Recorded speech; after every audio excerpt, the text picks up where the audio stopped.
We live in a world obsessed with winning. From the moment we are born, we are thrust into a competition. Good grades, prestigious jobs, the perfect relationship, the big house, the follower count, the likes, the status. Society hands us a scoreboard and tells us this is the game. And if you don't have these things, if you don't achieve this specific, narrow definition of success, you're categorized as a loser. It is a word loaded with shame, a label we fear more than almost anything else. It's a weapon wielded to keep us in line, to make us strive for external validation. But what if we have it all wrong? What if the most profound freedom, the deepest peace, comes from being willing to be a loser? Welcome to the philosophy of Epictetus. To understand the power of losing, we must first understand the life of the man who taught it. Epictetus was born a slave in Hierapolis, Phrygia, around 50 AD. His name in Greek literally means acquired. His body was not his own. He was owned by a freedman who served as a secretary to Emperor Nero. As a slave, his leg was broken and permanently crippled by his master. He was denied the most basic of freedoms, the freedom to walk without pain, the freedom to go where he pleased, the freedom to choose his own path in life. He had everything stripped away from him. He was, by every conceivable measure of the time, a loser. But here's the paradox. In the midst of his powerlessness, Epictetus discovered a power that no chains could bind. He realized that while his body was in chains, his mind, his will, his capacity for judgment, that was his. That, he realized, was the one thing no one could ever take from him. He was not a loser. He was the freest man in Rome. His philosophy is simple, yet devastating in its implications. It all starts with the dichotomy of control, a concept brilliantly outlined in his handbook, the Enchiridion. Epictetus states that there are two classes of things in the world, those that are in our power and those that are not. In our power are our opinions, impulses, desires, and aversions, our own mental and moral faculties. Everything else is not in our power: the body, property, reputation, office, health, wealth. He writes, "Remember then that if you imagine that what is naturally slavish is free, and what is naturally another's is your own, you will be hampered, you will mourn, you will be put to confusion, you will blame gods and men." What does this mean for our modern lives? It means that the very things we have been conditioned to chase, wealth, status, a perfect body, praise from our peers, are not in our power. They are external. They are fickle. A market crash can take your wealth in an instant. A slip of the tongue can ruin your reputation. An accident can destroy your body. To make our happiness dependent on these things is to build a house on sand. We become slaves to the whims of fortune, tossed about by every wave of public opinion or unexpected event. We put our happiness in the hands of others, effectively handing over the keys to our own soul. Admiral James Stockdale, a POW in Vietnam for over 7 years, survived brutal torture by focusing on what he could control. He famously said he never lost faith because he focused on his own will to survive. He used Stoic principles, the principles of Epictetus, to find freedom in the depths of hell. By the world's standards, he was the ultimate loser, a prisoner. But the Stoic philosophy teaches that he was in fact the victor because he refused to let his captors control his mind. This brings us to the core of the title: Be a loser if you need to be. For Epictetus, victory and defeat are not measured by the scoreboard. The goal is not to win in the arena of public opinion. The goal is to live virtuously, to act with wisdom and justice, to make the right choices, and to maintain our tranquility regardless of the outcome. The Stoics use the analogy of an archer. The archer can do everything right: perfect form, precise aim, a clean release. He has done his part. But whether the arrow actually hits the bullseye depends on the wind, the flight of the bird that startles him, or 1,000 other factors beyond his control. The victory for the Stoic archer lies in the act of shooting well, not in the result. When you are fired, you are a loser in a worldly sense. But what have you really lost? Epictetus would ask, have you lost your integrity, your virtue, your capacity for reason? If your identity and worth are tied to a job title, then yes, you are destroyed. But if your identity is tied to your character, to being a good person and doing your best, you have lost nothing of value. You have merely been given an opportunity to practice a different virtue: resilience, humility, and the courage to start again. This is the profound shift in perspective that Epictetus offers us. We often treat external things like they belong to us.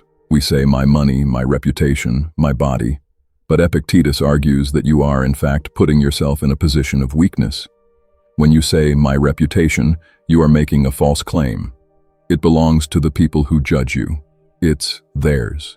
You have handed them control of your well-being.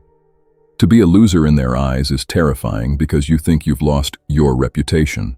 But if you have the courage to be a loser, if you can let go of that claim to external things, you become untouchable. This doesn't mean we shouldn't strive for good things. It doesn't mean we become passive. It means we stop attaching our happiness to the outcome. We do our best for our family, not because it guarantees their safety or our status, but because it is right. We work hard at our jobs for the sake of doing a good job and being a virtuous person, not for the sake of the promotion we might not get. When we are insulted, we don't need to defend our honor, because our honor, our virtue, is not contained in someone else's opinion. We can be content to be seen as a fool. We can be content to lose the argument if it preserves our peace of mind. The only true harm is losing our character. As Epictetus writes, what does the Pathic lose? He loses the character of man. What does he lose who commits adultery? He loses the character of the modest, the temperate, the decent, the citizen, the neighbor. If then you look for the damage and the loss of money only, all these men receive no harm or damage. The philosophy of Epictetus is a call to rebel, a rebellion against the tyranny of external validation. He asks us to look at our own lives and see what we are truly trading. Are we trading our peace of mind for a promotion? Are we trading our integrity for the approval of our peers? Are we trading our freedom for the fear of being called a loser? When you give up an external thing, make sure you know what you're getting in exchange. To be a loser, if need be, is the ultimate act of sovereignty. It is the path to true freedom, because once you are free from the need to win, you can never truly lose. The only way to win the game is to refuse to play. This is the tough, uncompromising, and liberating lesson from the slave who taught emperors. Be a loser if you need to be, and find yourself the winner of a much more important contest, the contest for your own soul. Now let us go deeper into the practical application of these teachings, because philosophy that remains in the pages of a book is not philosophy at all. It is merely intellectual entertainment. Epictetus was not interested in abstract theory. He was interested in how you live your life, how you face your daily struggles, how you respond when your partner betrays you, when your child falls ill, when your business fails, when your body ages and decays. He wanted to give you a toolkit for survival in a world that will inevitably hurt you. The first tool in this toolkit is the discipline of desire and aversion.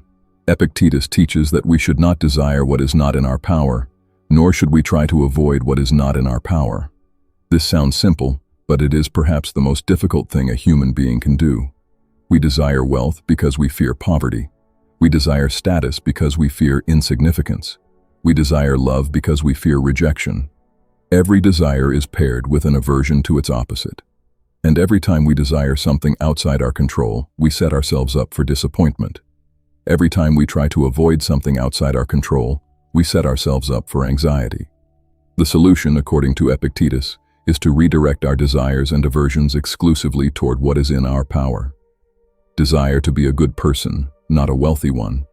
Desire to act with integrity, not to be praised for it. Fear your own bad character, not the opinions of others. When you do this, you become immune to the slings and arrows of outrageous fortune. You become like a rock in a storm. The waves crash against you, but you remain unmoved. The second tool is the discipline of action. This is about how we engage with the world.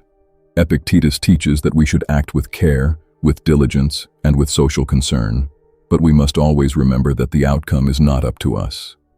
We should strive to do good, to help others, to contribute to our communities, but we must not become attached to the results of our work. This is the Stoic version of detachment. Not detachment from the world, but detachment from the outcomes of our engagement with the world. You care for a sick parent, not because it guarantees they will recover, but because it is the right thing to do. You teach a child, not because they will necessarily learn, but because teaching is your duty. You work for justice, not because you will always succeed, but because justice must be pursued. This is the path of the warrior sage, the one who fights with all their might, but who is at peace whether they win or lose. The third tool is the discipline of assent. This is about our judgments. Epictetus teaches that we are not disturbed by events themselves, but by our judgments about those events. This is a radical claim. It means that your suffering is not caused by what happens to you, but by how you interpret what happens to you. You lose your job. The event is neutral, it is a fact. But you add a judgment. This is terrible. I am a failure. My life is ruined. That judgment is what causes your suffering, not the job loss itself. Epictetus challenges us to examine our judgments, to question them, to refuse to assent to those that are irrational or harmful. When you are insulted, someone says a mean thing about you.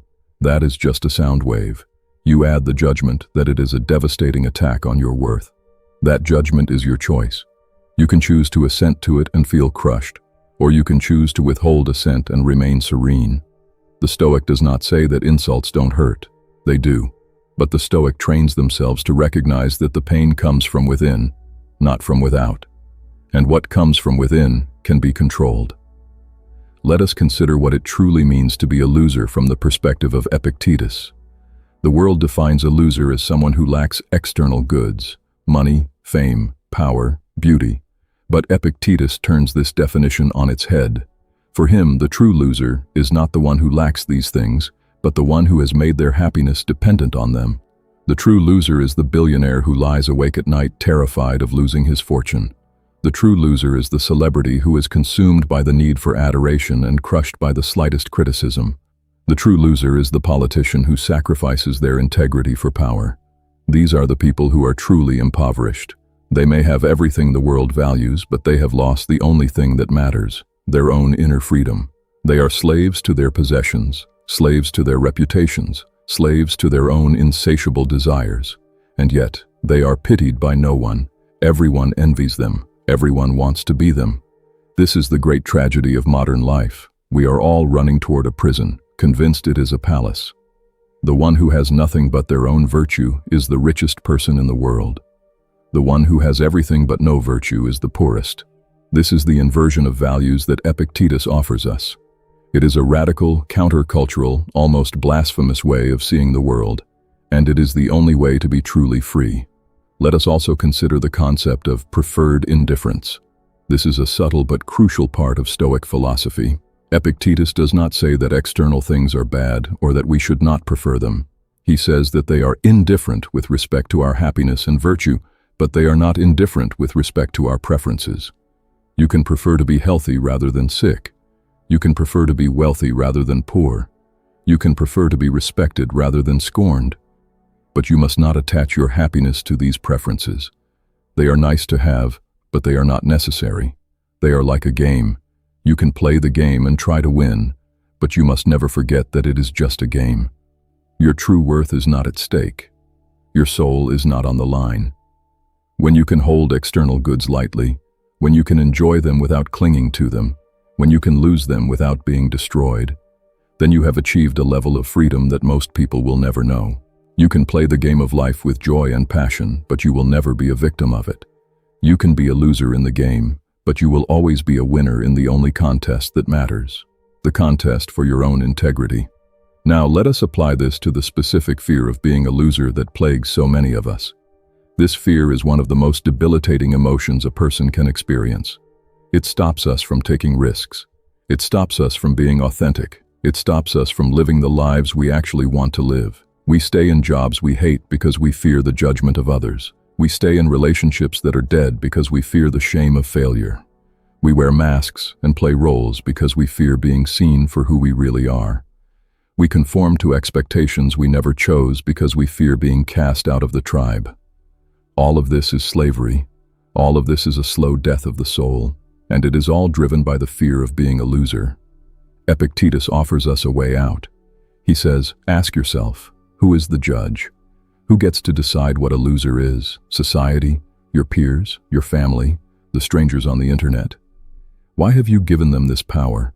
Why have you handed over the keys to your self-worth to people who do not know you, who do not care about you, who will forget you the moment you stop being useful to them? This is madness. It is a form of collective insanity that we have all agreed to participate in. But you can opt out. You can refuse to play the game. You can accept being called a loser and realize that the label has no power over you unless you give it power. This is not about being arrogant or defiant. It is about being free. It is about realizing that the only opinion that truly matters about your character is your own. Because you are the only one who knows your intentions, your struggles, your efforts. You are the only one who can judge whether you have lived virtuously. Everyone else is judging from the outside, based on superficial criteria that have nothing to do with your true worth. Let us also consider the role of adversity in the philosophy of Epictetus. Adversity is not an obstacle to the Stoic life. It is the very material out of which the Stoic life is made. Without adversity, there is no opportunity to practice virtue. Without difficulty, there is no chance to develop courage, patience, wisdom, or justice. Epictetus likens the world to a gymnasium and the challenges we face to a wrestling partner. The wrestler who faces no strong opponent never becomes strong themselves. In the same way, the person who faces no challenges never develops their character. So when you are fired, when you are rejected, when you are insulted, when you lose everything, do not see it as a disaster. See it as a training session. See it as an opportunity to prove to yourself and to the universe what you are made of. This is the warrior's mindset. This is the mindset of Epictetus, the slave who had every reason to be bitter and broken, but who chose instead to become one of the freest and most joyful souls in history. His life is proof that external conditions do not determine inner freedom. If a slave can find peace, then so can you. If a cripple can find happiness, then so can you. If a man who was owned by another can find dignity, then so can you. There is no excuse. There is no situation so dire that you cannot choose to respond with virtue. The power is always yours. You always have a choice, and that choice is the only thing that ultimately matters. We must also address the modern obsession with self-esteem and positivity culture. Much of modern self-help tells you to believe in yourself, to affirm your own greatness, to visualize success. Epictetus would have found this dangerous and misguided. He did not teach us to tell ourselves that we are great. He taught us to accept that we are small. He taught us to accept that the world is vast and indifferent, that we are fragile and mortal, that we are not the center of the universe. This sounds like a recipe for depression, but it is actually the opposite. When you accept your own insignificance, you are freed from the burden of trying to be significant. When you accept that you are not owed anything, you are freed from the burden of entitlement. When you accept that you are going to die, you are freed from the burden of clinging to life. The humble acceptance of reality is the foundation of peace. It is the exact opposite of the frantic, grasping, self-aggrandizing attitude that dominates modern culture. We spend our lives trying to be more, to have more, to be recognized more. Epictetus says, stop. Accept what you are. Accept what you have. Accept what will inevitably happen to you. And find your peace in that acceptance. This is not resignation or defeat. This is the highest form of wisdom. This is the wisdom of the sage who has seen through the illusions of the world and found the eternal truth that lies beneath them. Let us also reflect on the relationship between Epictetus and Socrates. Epictetus was deeply influenced by Socrates, the man who was executed by his own city for asking too many questions. Socrates was given the opportunity to escape, but he refused. He accepted his death with calm and dignity. He was, in the eyes of the world, a loser. His philosophical project failed. He was condemned, imprisoned, and killed. And yet, his influence is one of the greatest in human history. The execution of Socrates is one of the most powerful demonstrations of the Stoic principle that the good person cannot be harmed. They could kill his body, but they could not harm his soul. They could end his life, but they could not corrupt his character. He remained virtuous to the very end. He remained free. Epictetus took this lesson and applied it to the everyday struggles of ordinary people. You do not need to be facing death to practice this philosophy. You practice it every time you are slighted and you choose not to get angry. You practice it every time you are passed over for a promotion and you choose not to feel bitter. You practice it every time you are criticized and you choose not to feel defensive. Each small act of virtue is a step toward freedom. Each small refusal to let externals control your inner state is a victory. And these victories, accumulated over a lifetime, lead to a state of being that is unshakable. Now consider the concept of fate and providence in the philosophy of Epictetus. He believed that the universe is ordered by a rational principle, which he called God or Zeus. He did not see the world as chaotic or meaningless. He saw it as a web of events, all of which ultimately serve a larger purpose. This does not mean that he thought everything that happens is good in the sense of being pleasant. He knew that bad things happen, but he believed that even the bad things serve the greater order of the universe. And our task is not to understand that order, because we cannot. Our task is to accept it, to accept what happens as what was meant to happen. This does not mean becoming passive. It means acting with all our power, but with the deep recognition that the final outcome is not up to us. We are like actors in a play. The playwright has written the script. We do not know what the next line or scene will be, but we can perform our part with excellence, with passion, with integrity. We can deliver our lines with conviction and grace. And when our part is over, we can leave the stage without complaint. This is the Stoic attitude toward life. It is a profound form of surrender, not surrender to weakness, but surrender to the larger reality that we are not in control of everything.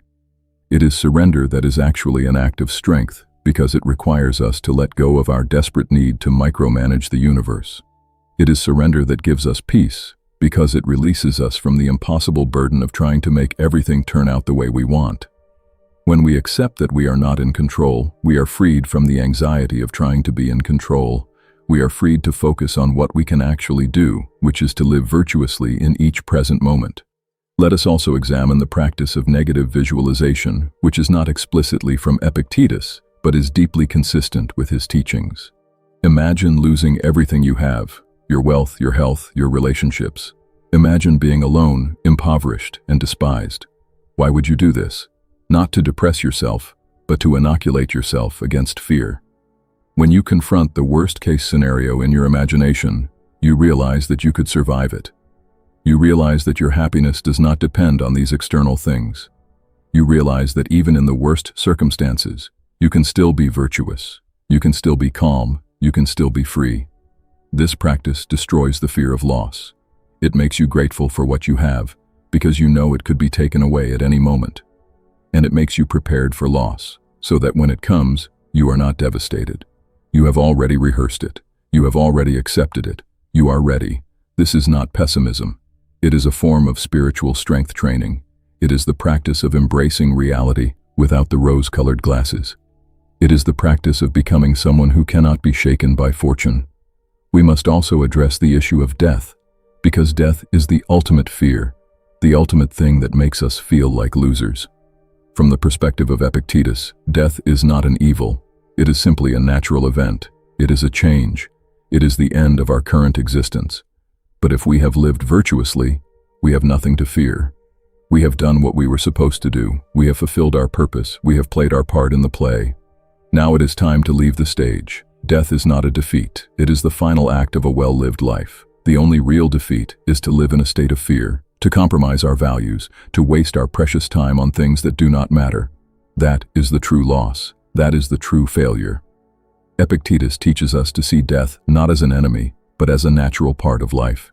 He teaches us to accept it with the same calm with which we accept the setting of the sun. It is inevitable. It is not in our power to prevent it. So we must not attach our happiness to the avoidance of death. We must attach our happiness to the virtuous use of the time we have. This is the Stoic formula for a life without regret. Finally, let us reflect on the practical advice Epictetus gives for dealing with everyday situations. When you are about to engage in any activity, he advises you to prepare yourself mentally. Say to yourself, I am going to encounter difficult people, unreasonable people, people who are selfish and ungrateful. This is not pessimistic. It is realistic. People are flawed. The world is not perfect. If you expect everything to go smoothly, you will be constantly disappointed. But if you expect challenges, you will not be surprised. You will be ready. You will be able to respond with patience and generosity. You will not be thrown off balance. This is the Stoic version of the realistic optimist. You hope for the best, but you prepare for the worst. You do not delude yourself about the nature of the world, but you do not despair either. You face the world with courage and with a clear-eyed understanding of what it is. This is the path to peace. In conclusion, the philosophy of Epictetus offers us a radical way to understand winning and losing. The world tells us that winning means accumulating external goods, and losing means not having them. Epictetus says that winning means living virtuously, and losing means compromising your character. The world tells us that we must chase status, wealth, and approval.